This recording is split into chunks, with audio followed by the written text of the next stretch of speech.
Thanks for the support as a channel member, Jacob Depew. No, I know 10 million is a lot for an 18-year-old defender. Yeah, I know. Just put it. I know it's the third centre-back I've signed this summer. We've got to try and replace Ryan Lawson somehow. Put it through. I'll explain. It'll all make sense.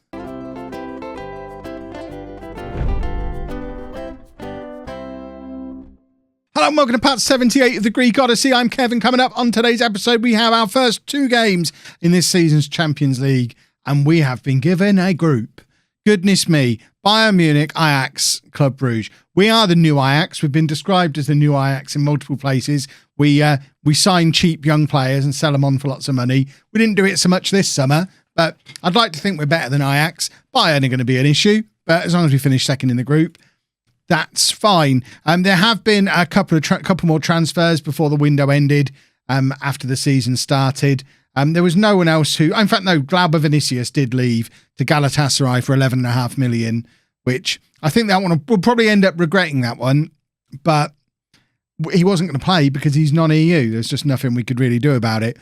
We did send the majority of the money straight back to Turkey, though, and signed Ugur Şentürk, who's an 18-year-old Turkish under-21 international, 2-star current ability. My scouts reckon 5-star potential ability, or apparently it's now gone down to 4-star upon his arrival. We always take these with a pinch of salt because my staff are useless. We talk about it in the comments all the time, but he's gone straight out on loan to Eibar in La Liga. So if he goes and gets game time in La Liga, I'm sure he's going to end up fine. So that's one of the centre-backs we brought in. We also brought in Giannis Serapas, who's a 17-year-old Greek under-20 international who we nicked off of Olympiacos, 1.6 million. He's the second player we stole off Olympiacos this year, and we'll continue to take all of their best young players off them.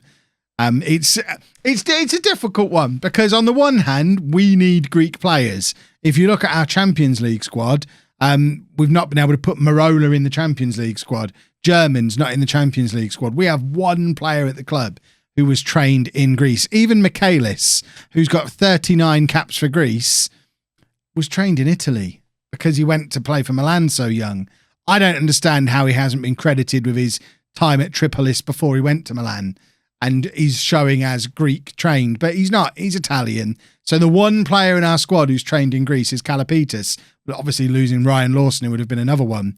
So we need Greek players. But by taking the best young players off of our nearest rivals, we're obviously weakening them because they're not going to be able to sell them on for 10, 15 million in a couple of years' time like they normally would. And they're not going to be able to play them. And it's tricky, but I think it's more important that we have a Champions League squad that's usable than it is that Olympiacos are competitive in the Champions League as well, at least in the short term. And we are hoping that we're going to get a few more players classed as homegrown at some point. In fact, if we have a look at our homegrown status, we have got a few players who are due. German is due to become homegrown at the end of this season. Hernandez will be homegrown the season after. And the youngster that we took off of Olympiacos, Savidis, will be shown as homegrown the year after that. So German and Hernandez definitely going to be key parts of the squad going forward because of their homegrown status. And we're going to have to bear that in mind. That's going to add a lot to their value when it comes to clubs coming in and trying to take them off us because we're going to need them. We're going to need them to be homegrown. And Michaelis is an annoying one. It's a really annoying one. And the league season has started though, and we've started, as you'd expect, with victories, 3 straight wins. And we find ourselves top of the league, which is where we like to hang out. Lensina, top scorer in the division so far as he starts this season, as well as he started last season. He did go off the boil a little bit last year when he picked up an injury. I'm not sure which injury it was. I guess it might have been that groin strain. He just kind of got a few niggling injuries in the second half of the season. Groin strain, 2 twisted ankles, missed about 12 weeks of football in the end with all of them. And kind of never really got back up to Sanchez's level, but started this season very brightly, which is awesome. And hopefully we can carry our nice start to the season over into the Bayern Munich game. Bayern Munich away as our first Champions League game of the season. Goodness me, that's a difficult test. And we're having to do it without Felipao as our right back, who's going to be out for another couple of weeks with a hernia that he suffered during the summer. And as mentioned, players not registered for the Champions League squad, Marola, Parola, both of them not registered and not transfer listed, but offered out. And Parola is now going to be joining Aston Villa in January. We've agreed to sell him. Pepe's not in the squad either. German, not registered as part of the squad. Van Wanrooge, who came in the summer, not registered. So we are a little bit bare bones in the Champions League, and we'll be fine. We'll be all right. This is the team. Tennessee in goal. A back four of Pezic, Michaelis, Criado, and Hernandez, who's going to be playing right back for us today, even though he's our young centre-back. This guy's going to be a star. I think as a centre-back, he's going to end up better than Ryan Lawson, even though he's only 5'10", which I remember having these conversations about Kalapitas 6 or 7 seasons ago. Is he a right back? Because he's only 5'10". He's got all the attributes to really do either role. But the fact he's only 5'10" and only has 12 jumping reach does make me think he might be a right back. He's certainly going to play there today. So Hernandez at right back, Milo at the base of the midfield, Duffy and Cordoba ahead of him, and then Sanchez and Lencina supporting Carnevali up front, who has now made his Italy debut. There was a lot of clubs in for him over the summer, Juventus amongst them, but no one was offering us more than about 15 to 20 million pounds for him, and that's just not enough. We mix in higher financial circles now. I look at Unai Dominguez as the example of a player we signed for 40 million pounds last year because I felt like we'd moved up a level in our transfer finances. And then only to have this summer, we didn't have a bid of more than 20 million for any of our star players. So I don't mind not selling them. It just means we can't bring so many in, and we're 1-0 down. And I think this has got the potential to get a little bit messy today. Bayern Munich are a very, very good side. And going away from home against the best team in the group is not the nicest way to start a Champions League run, unless you manage to pick up a win doing it, because then it fills you with all sorts of confidence. There's not going to be a harder game before February that we have to play in any competition than this one. So if we can be competitive in this, everything is looking quite bright for the future. Pezic on the overlap on the left-hand side, trying to get the crossover. He's tackled. We were hoping it was a foul. It wasn't. And now the ball over the top into the left-back position where Pezic should be defending, but obviously isn't because he's up attacking at the other end, and Tennessee's there to make the save. Cordoba, of course, was pursued for about a year by both Bayern Munich and Borussia Dortmund, and it will be interesting to see if he ups his game today to prove they were wrong for refusing. I think we were looking for 40 million for him, and bids got as high as like 35 million at one point. No one's been in for him at all this summer. I think now he's 26. He's past the point where clubs are going to take a gamble on him, and as he's not, he is officially a world-class player, but he's not like top-tier world-class. So because of that, I think we're probably going to keep him for his full career now until we're done with him. Talking of international call-ups, well, Duffy has now made his England debut, which is also, it shows the level we're at now. We've got players making their debuts for England and Italy, and we've got like half of the current Argentina team play for us. Some of them not even regularly. Acosta plays regularly for Argentina, even though he can't get on our bench most of the time because we have too many non-EU players. Felipau's played for Brazil. So we've got some real top-tier players here. We just need to find a way to play them all at the same time. Right, it's Bayern Munich on the attack again. 3 or 4 minutes to go before half-time.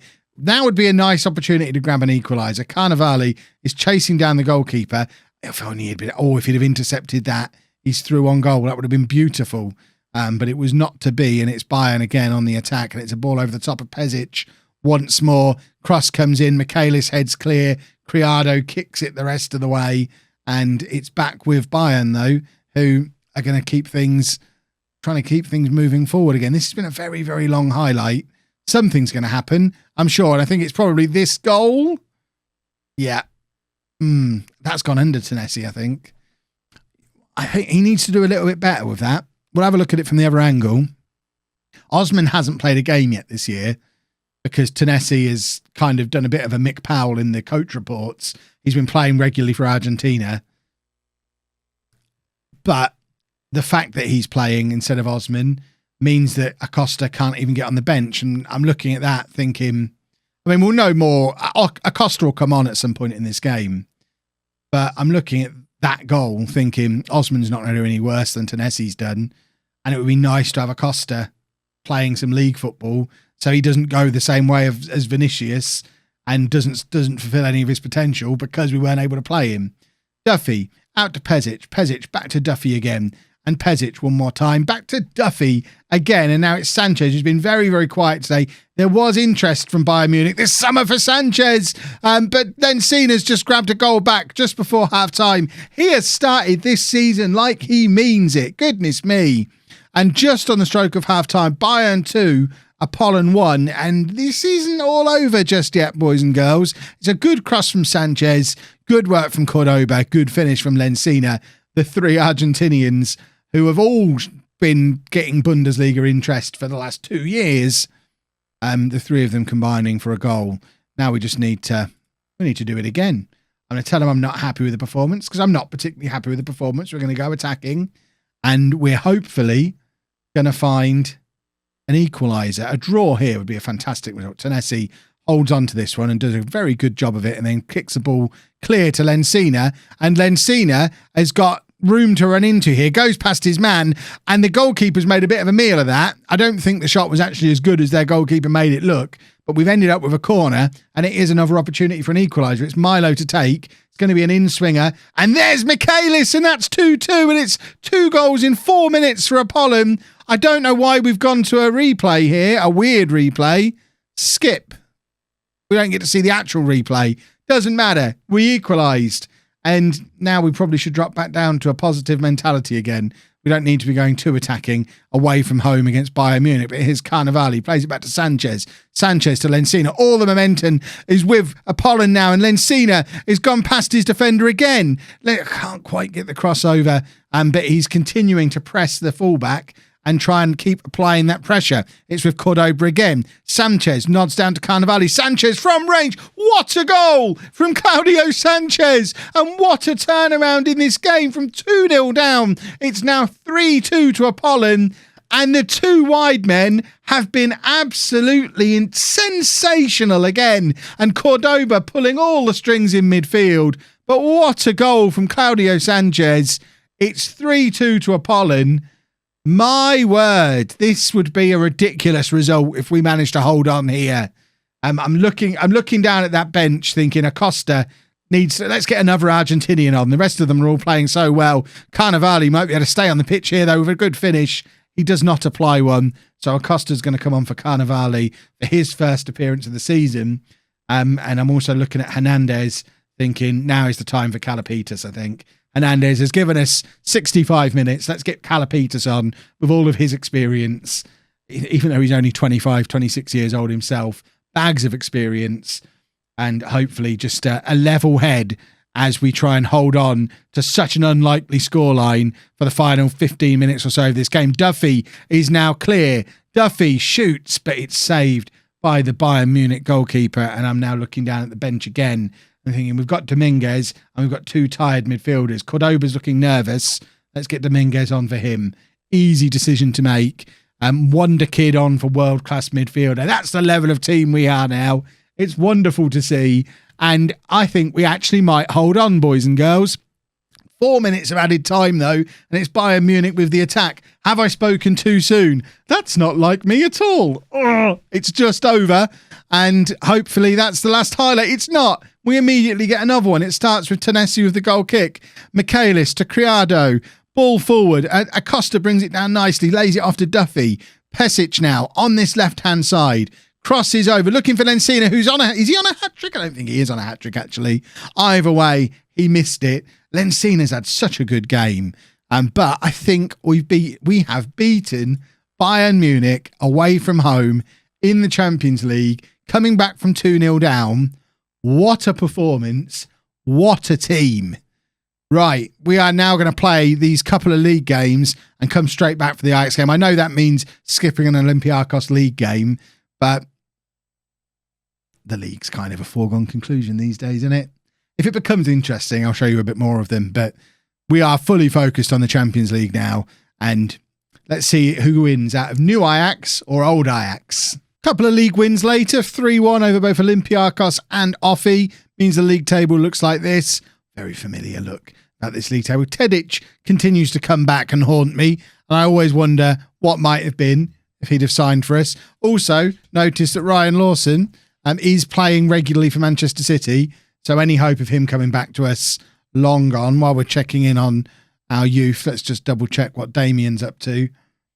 Damien might come back one day, you know.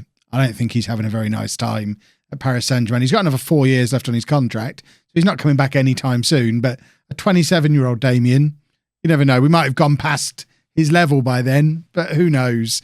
This is the team for the Ajax game. I think this is the exact same 11 that played in the Bayern Munich game. It's a little bit changed from the one that plays in the league because we can't have so many of the foreign players in the league, but otherwise it is the same side. Pick up where you left off last time out and hopefully make it 2 from 2 at the start of this Champions League group. If we can top a Champions League group containing both Bayern Munich and Ajax, goodness me, is that a statement for just how good this Apollon team is getting? Because that's nonsense. How many Champions League wins have Bayern Munich and Ajax got between them? It must be well into double figures.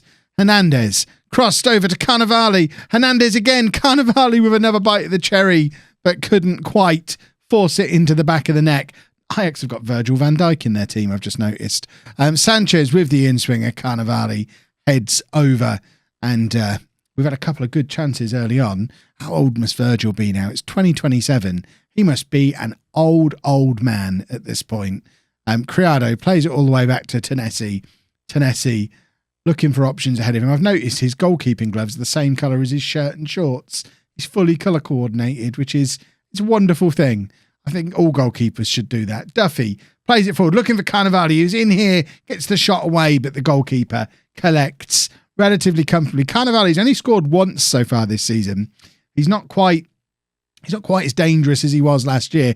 Hopefully just a generally slow start to the season, and he doesn't turn out to be a one-season wonder. He made his Italy debut in the the international break just gone, and since then, I think Italy have broken him.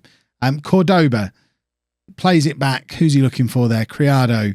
It plays it to Cordoba again. Cordoba releasing Hernandez down this right-hand side. Hernandez in a crossing position. Cross comes over, looking for Sanchez. Nods it down for Cordoba, and his shot goes over. And we have had some chances in the first half hour or so of this game.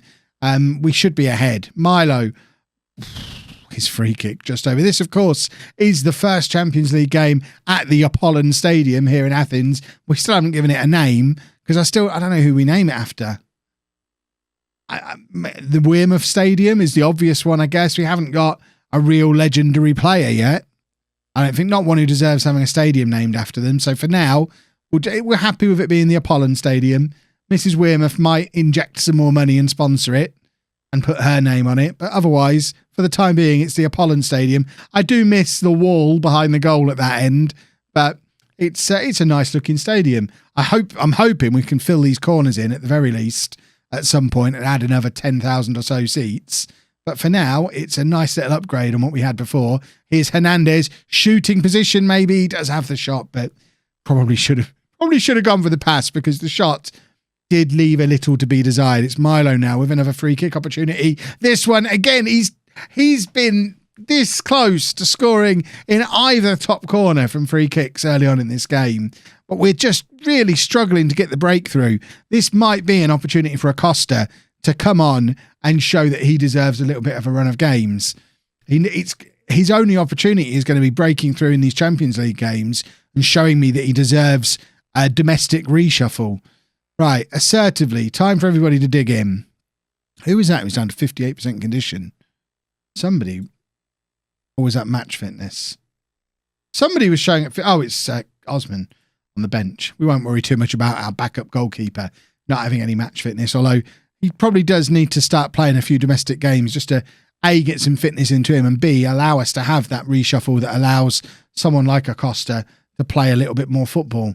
Pezic, ball forward, looking for Sanchez. Sanchez racing with the goalkeeper, but started with a 10-yard disadvantage and was never going to make up the difference. And it is the Ajax goalkeeper now looking to get something moving for them. The goal kick is a terrible one, and Hernandez just plays it back forward into the danger areas, looking for Cordoba. Cordoba crosses to Cannavale, who's got the opportunity. It's an open goal for Sanchez. And there's his 4th goal of the season. We're 1-0 up in front of 23,000 fans here at the Apollon Stadium, which is that must be a new record attendance for the club. It's a beautiful looking ground. And that was a lovely finish from Sanchez. A lot of good work done by Cordoba. Cannavale missing another opportunity, but somehow gets credited with an assist. But we are going to take him off now and get Acosta on. And I think Lencina's also had a pretty poor game, so Fernandez can come on for him. And we've just got to hold on. If, like I said before, if we pick up a win here, 2 wins from the opening 2 games, we've not even played Club Brugge yet, and we could have 6 points on the board. This is shaping up to be a very handsome Champions League campaign for us this year. And Cordoba is going to come off for Dominguez for the last 10 minutes. Cordoba is shattered. We've got a lot of tired players on the pitch, actually. Ajax are really, really going for it as well. But it looks like we should be able to hold on. Hernandez with the long throw. Their goalkeeper collects it in spectacular style. And they've had 2 shots, neither of them on target. I say they're going for it, but they're not really showing much in the way of attacking ambition, are they? Dominguez brings it down nicely. Yeah, Dominguez playing it into the path of Fernandez. Our 2 Spanish wonder kids combining. Hernandez now shooting from range. Hits the post to Costa. Needs to be a little bit quicker off the mark to tuck those kind of chances away. That was a big opportunity for Acosta. We've had 4 clear-cut chances, 1 half chance. We've hit the woodwork twice, 25 shots, but we've only scored 1 goal. The scoreline does not accurately tell the story of this game. And if Ajax come and grab an equaliser now, there is no justice in the world at all. Thankfully, that's not happened. We've picked up a 1-0, 2 very good results, even if the scoreline of that one felt like it flattered Ajax a little bit. But the important thing is we're top of our group. 2 games played, 6 points on the board. We couldn't have asked for more than that. That is awesome. And we'll be back tomorrow with the next 2 games, which will be a double header against Club Brugge, which should have some goals in it, I'd like to think. If you've enjoyed that, please make sure you leave a nice big thumbs up on there for me. Subscribe to the channel for daily Football Manager videos. And thank you very much for watching.